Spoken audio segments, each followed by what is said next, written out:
Hey everybody, good Monday morning. Hope you're doing okay this morning.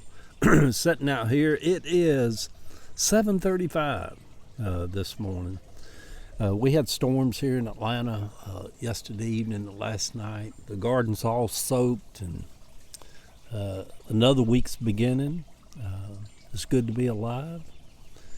I don't know what kind of mood I'm in this morning. Just kind of not melancholy, but just kind of another week, another day, stuff to do, things to get done, get the day started.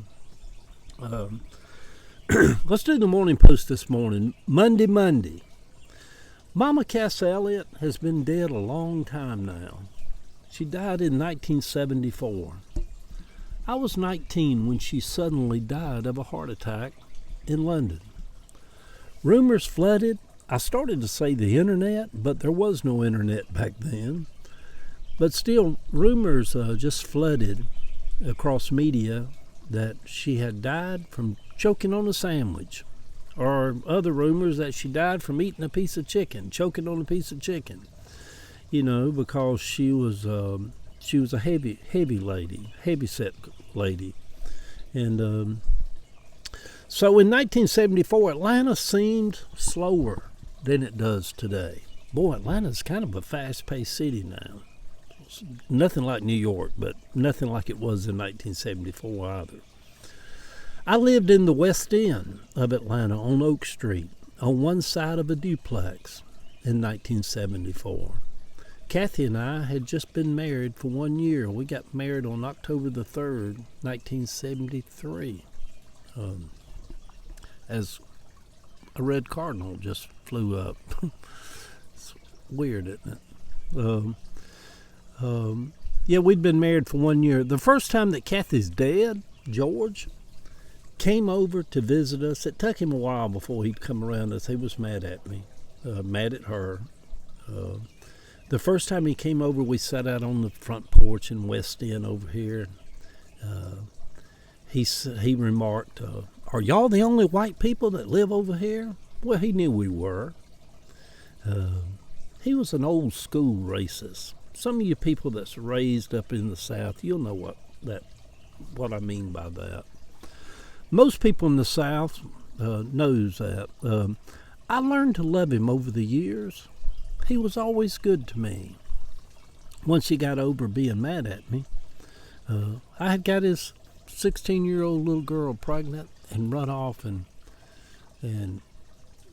got my Uncle Horace, who was married to my Aunt Annie Ruth, to pretend to be her dad, to sign for her because she had to have a parent sign at 16. Did all this behind his back, and he just was told she's married, she's gone, she's moved out, she's pregnant. And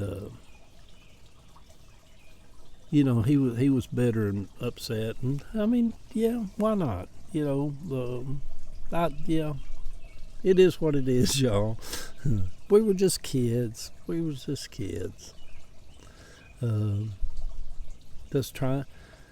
kids trying to make the best of it. Go on, Eddie. I learned a lot about him over the years, though, and I learned to love him. When he was a boy, he was born and raised up around Adairsville, Georgia. And when he was a little boy, his dad was a bad alcoholic. And, we say alcoholic, and then we put that bad alcoholic on it. The bad means they beat you, they're crazy. But his dad was a bad alcoholic, and he said when he was 7 or 8 years old, his dad would just beat him. He said he'd just run out in the woods. Sometimes he'd sleep for 3 or 4 days out in the woods as a little 7 or 8 year old boy up around Adairsville, until his dad got out of his rage period and go back home. He said he loved Kathy, my former wife. She, most parents won't say who their favorite is. George, you could tell Kathy was his favorite. Of the 4 kids, she was the daughter that would baby him and just make him feel loved, and I think she was his emotional support person. And he was married to Kathy's mama, which I like Betty, but in that marriage, she was distant and cold and had nothing to do with George, and she kept things from him. And, they were like two people that had stayed together but just pass each other in the hallway, And so anyway, and I wonder sometimes, most parents won't say who their favorite is, and maybe we don't have favorites. I have two daughters.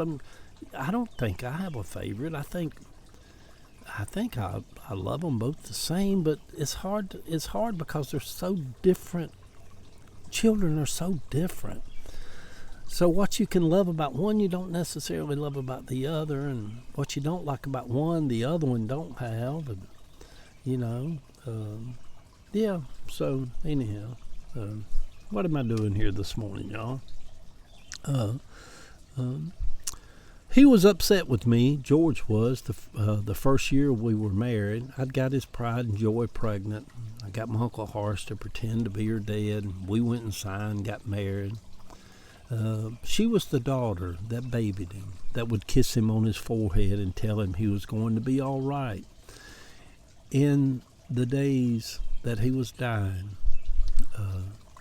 I think he was maybe 52 when he died of lung cancer. He smoked them cigarettes. Boy, drank that beer and smoked them cigarettes. He had leaned on Kathy for all of his emotional support, being married to a distant coal woman, at least to him in marriage. I saw a different side of him when his first grandchild, Heather, was born. He worshipped her. We lived on Brentwood Avenue in East Atlanta. He lived in one of those big houses over in Inman Park. He would take us out to dinner. He'd call us all the time.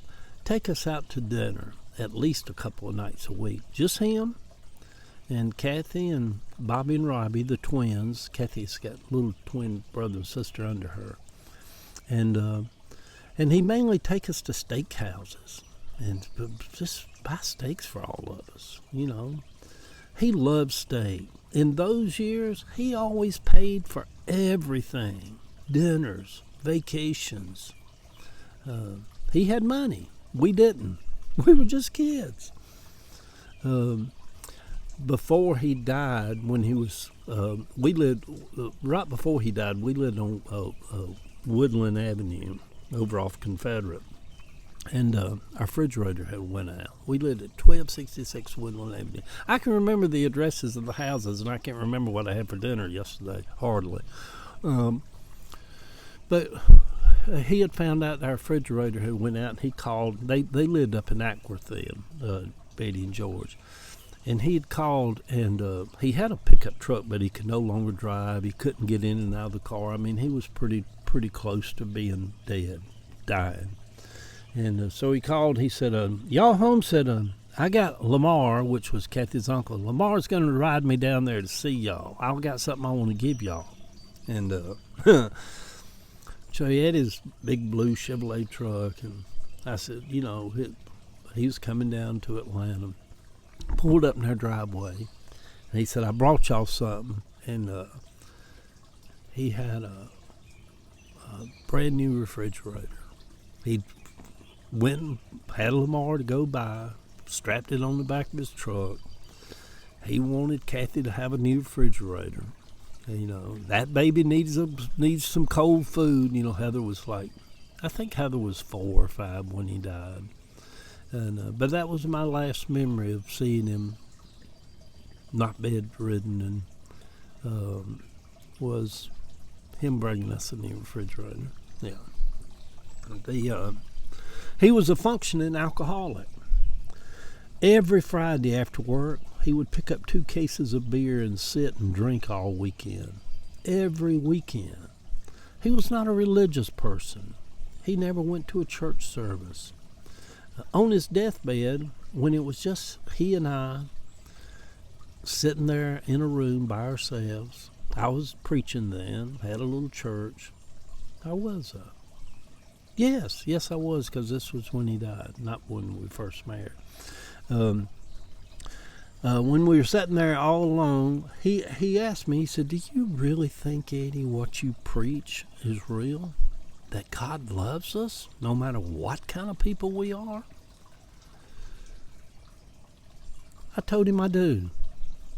He never accepted Christ or repented. I respected him too much to try to push my religion upon him or my belief or Christ upon him. I never asked him if he'd like to accept. I wasn't that typical evangelical about, "Oh, you got an opportunity now, turn to the Lord." All that stuff was kind of, it was always a little creepy to me.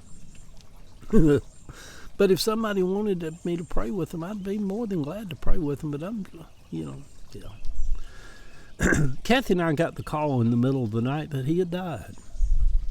We drove up Boulevard to Georgia Baptist Hospital about 3:30 in the morning. Streets of Atlanta quiet, dark. We walked into the hospital and went up to that floor and walked into his room. They had pulled a sheet up over his face. Kathy pulled the sheet down off of his face, put her arm under his head, held his little dead face up against her, kissed him on his forehead, and wept. Strange how we handle death of loved ones, isn't it? There's something holy and sweet about it.